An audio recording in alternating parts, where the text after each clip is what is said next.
We have just 9 games remaining in our FM22 mercenary adventure, and things are tight at the top of Serie A.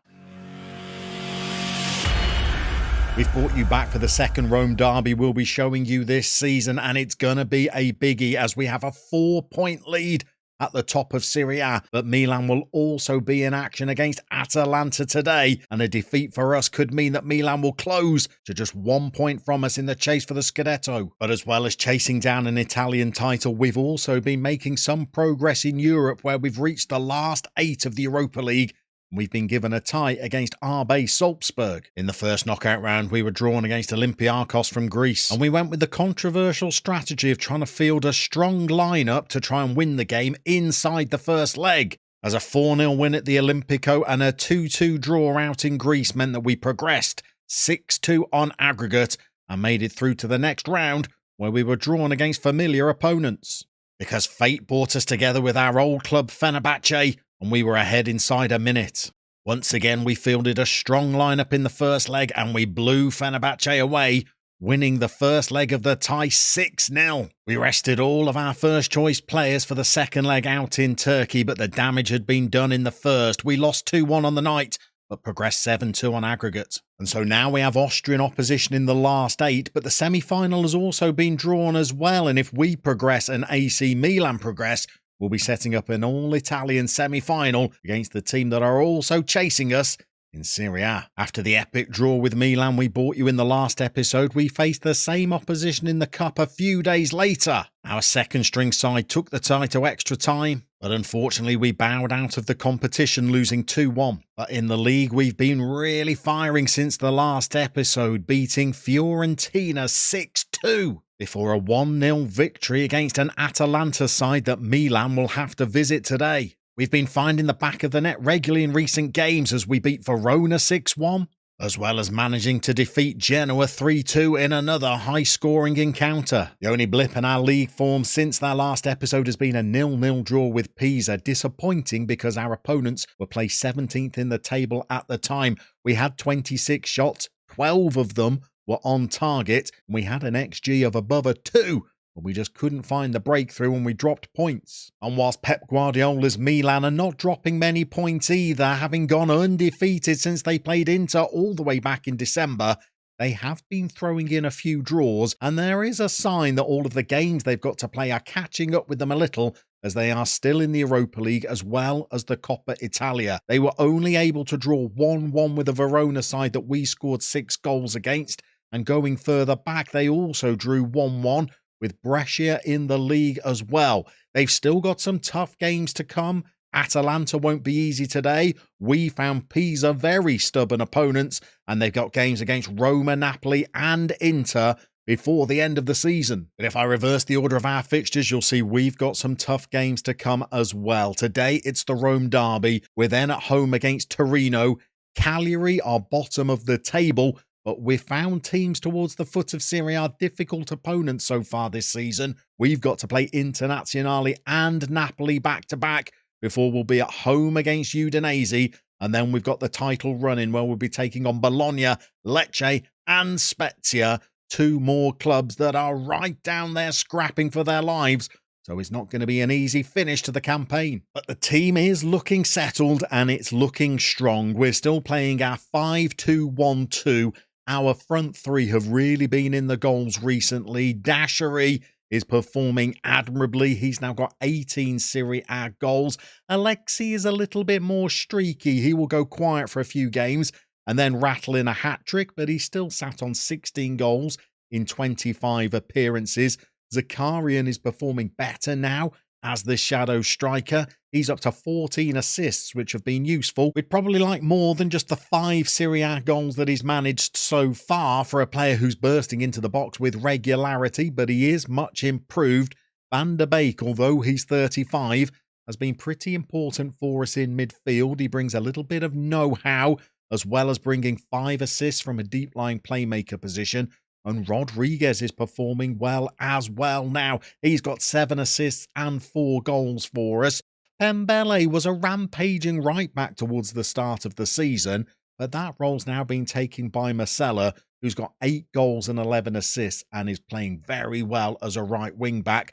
and Pembele brings a little bit of pace to our back line that is not unwelcome. He did have 8 assists before injury forced him out of the side for a while, and we changed to a back 5. Since he's come back, he's played as a covering centre-half and has played very well alongside Reska and a very mature Milenkovic, who I think is in the running to be our star player of the season, averaging over an 8 in European competition this season, which is not to be sniffed at. Today is going to be difficult. Roma have the top scorer in the league. Let's show you what we're going to be up against. Roma are managed by former Brentford boss Roger Schmidt, and his side need a win to move into the Champions League qualification spots. Their big threat today will be Tammy Abraham, who in addition to having the highest average rating in the league, has already rattled in 27 Serie A goals in just 29 appearances. He'll be supported by some younger legs in the form of Daniele Capalli and Brazilian winger Chao Enrique. Expect this to be a challenging game as Lazio take on Roma. This could be an incredibly tough game for us. Roma need a win themselves to move above Inter into 4th place and those all-important Champions League qualification spots. But we are going for it today. We've started on an attacking mentality. We're sticking with our right wing-back being on attack as well. We are going to go for the jugular because we need a win just as badly as Roma do.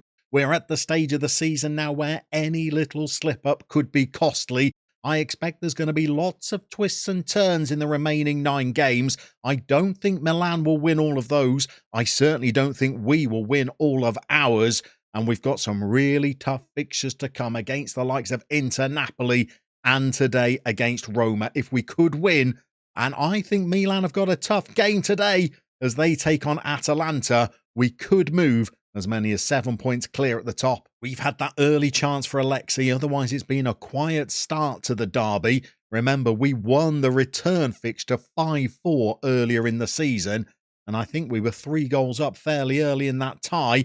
This one has started a little bit more quietly. Roma have just had their first shot. We're the only side to have a shot on target, but we're not pressing the opposition too much at the moment. But now we're into the highlights. Rodriguez has burst forward. He's played a little pass to Alexi. He couldn't quite get to the ball soon enough to be able to slip it past the keeper. And the Roma custodian has turned it around the post. And now we've got a set play. It's come in, but there is nobody at the near post to try and meet it. Van der Beek picks up the loose ball. Zakarian is offside. And it fizzles out. Milan are still level at 0-0 with Atalanta in their game. We also need to keep half an eye on Juventus' result.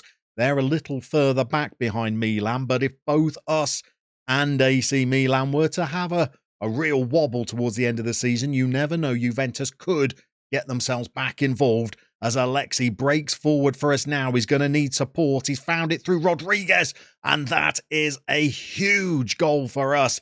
He has hit that ferociously. It's cannoned off the crossbar, down behind the goal line and into the corner of the net. And Alexi did all of the hard work for his teammates here. He broke all the way to the byline, played at a clever little ball back. And Rodriguez hit that one like he meant it. And after 26 minutes, we're 1-0 up in the derby. We're just starting to assert our dominance a little now. We've had 6 shots, 3 of them on target. Roma haven't offered much as of yet, but we said that when we played them earlier in the season, and they managed to come back to give us a very tight 5-4 game. Milenkovic has the ball over on our right. Gaia sends a bit of an aimless cross in, but now we're coming again. We're going to have to pick the ball up on the edge of the area through Pembele. Now it's with Rodriguez. He plays a little pass to Van der Beek, who crafts a little move out to Masella. Can he deliver from out wide? Instead, he uses Van der Beek. It's a little 1-2, and Rodriguez nets his second. He has come in at the far post. What a leap from the midfielder. He's thumped a header past the Roma keeper. We have not seen anything from our opponents so far, and we are 2-0 up. We're not getting carried away because we've been in this kind of position against Roma before, and we know how they can come roaring back into a game. And now they're looking to try and do just that before half-time. They've sent a goal kick forward, although we've managed to win it, and we've got the ball again in the midfield through Rodriguez. Alexi has a little run at a defender before checking back, and now here's a man who's on his hat-trick. And what a game to score a hat-trick for the club from midfield. He's had a blockbuster from the edge of the area, a far post header, and now he's run onto a little ball through to him. I couldn't quite see who got the pass. Was it Van der Beek? Indeed it was, and he's taken it to the side of the keeper. He's slotted into an empty net, and we are in the goals once again as we're 3-0 up. We are underway for the second half. The Milan game is tied at 1-1 as Roma begin the second period by striking the woodwork from a set piece. Milan looked like they were ahead, and then Atalanta equalised in that tie, and it's poised finally at 1-1. If they were to drop 2 points on the same day as we beat Roma, that would allow us to just stretch that lead a little further. We have got 56 minutes played in our game, and we're attacking once more. Dashery, not that involved today until now, but he sends over a little dinked ball, and I do not know what has got into Rodriguez today. He's got his second headed goal of the afternoon. He scored all 4 of our goals as we move 4 goals up. I do not know whether he has ever had a game as good as this in his entire career. For context, Jorge Rodriguez had only scored 4 goals all season before this game kicked off. He's doubled his tally in 59 minutes of football, and he might not be done yet, because he's breaking clear. Alexis sent him through, and he could have had a 5th goal had the Roma keeper not been sprightly and tipped it around the post. We've been disappointing on our corners so far today for my money, although Milenkovic gets a little flick on, and Alexis begins to make it a rout.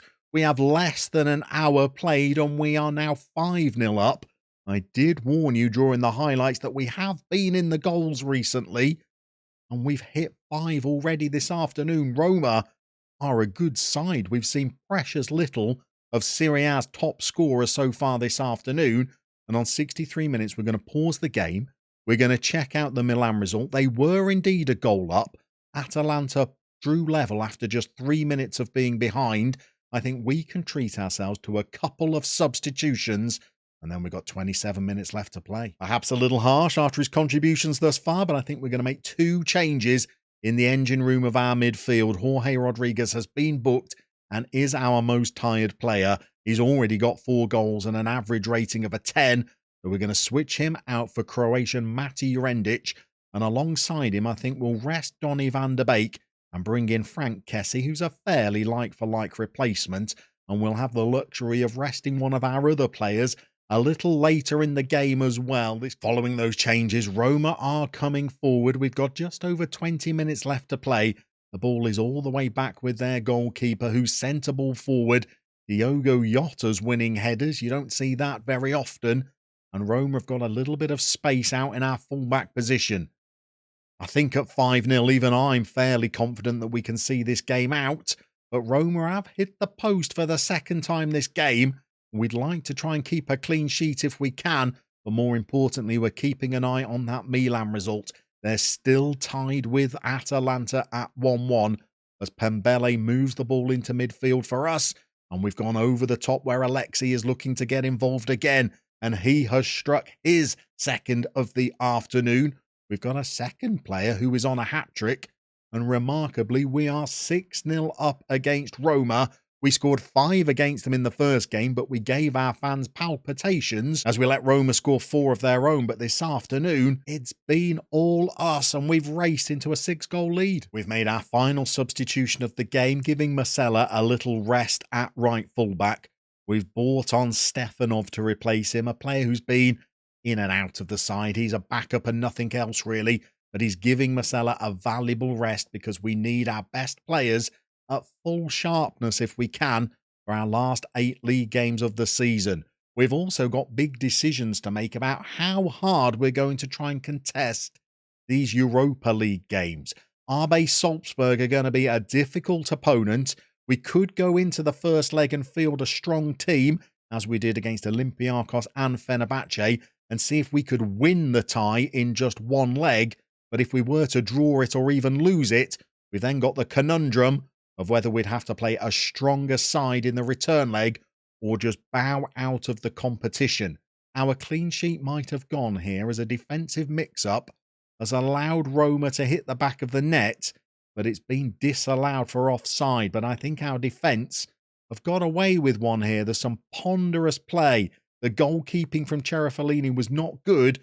Fortunately, Diogo Jota was offside as Abraham headed it through, and I think that should be enough to see us to the final whistle and a comfortable 6-0 win against the other team from the city. We're into the final 30 seconds of the game. Is this a genuine highlight, or is it just the one that ends the game? Abraham's finally into the box. It is a genuine highlight. He shows what a danger he can be when he's given the right ammunition. He's decided to run towards the ball. He's left it in the back of the net, and he's headed to the halfway line. And that means there is no clean sheet for us, but it is, I think, the third or fourth time, if you include the game against Fenerbahce, in the last 6 or 7 fixtures when we've hit 6 goals. And going into the final stages of the season, we are looking prolific. And as well as prolific, we're also looking in good shape in Serie A because Milan have slipped up. I thought Atalanta might be difficult opponents, and so they have proved, because we've now moved 6 points clear at the top of the league, and we have a vastly superior goal difference. And now we've got just 8 games to play in the league campaign. Both sides have difficult encounters remaining, and we're both still in European competition as well.